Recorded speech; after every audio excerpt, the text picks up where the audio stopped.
My name is Michael Openshaw, O-P-E-N-S-H-A-W, and if you can't spell Michael, you don't belong working in the press.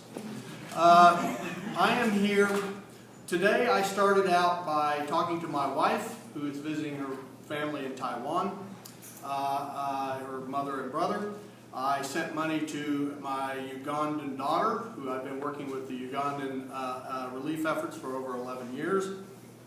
I delivered food to that a mother sent down to her son down here, who are Iranian, and I also dealt with some issues from my Indian boss. I know a little bit about immigrants, and I will tell you, each one of those immigrants, every one of them, is not happy about this situation, because it is making a mockery of the efforts they put in their own countries to come here legally. My wife spent 5 years preparing, working, studying, so she could qualify to come to the United States. And she came here from some of the best universities and has provided a technical expertise that this country needed at the time. We need to control this situation for any number of reasons. And we cannot wait for the regular session. By the time the state legislature has a regular session, we will have those 300,000 more that are going to be here. And I have several questions for the press. Why aren't you investigating any number of things? I'll give you an example. How many have actually seen the inside of these detention centers? Okay, we can't even get congressmen to go and visit these detention centers. What is going on in there? What kind of populations are we truly talking about? Everything we're talking about so far is anecdotal.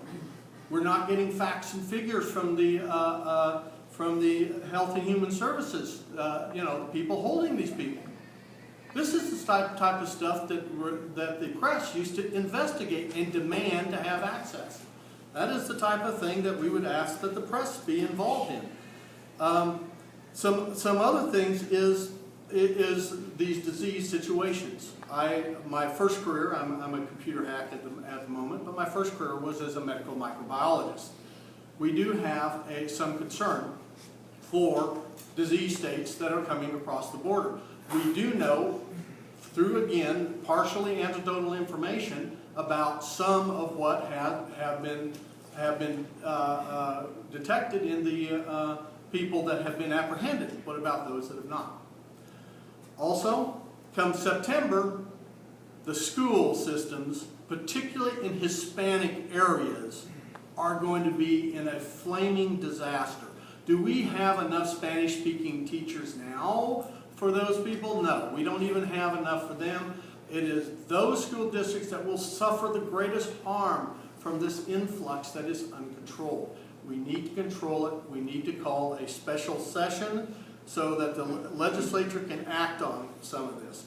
And my other point I would make is, where do we draw the line? As I say, I worked with Ugandan refugees. I have for 11 years. I can promise you I can find 1 million or 2 million of them who are better educated, speak English, and also are not ever involved in drug cartels because they shoot drug dealers over there, that we could bring into this country. Fine.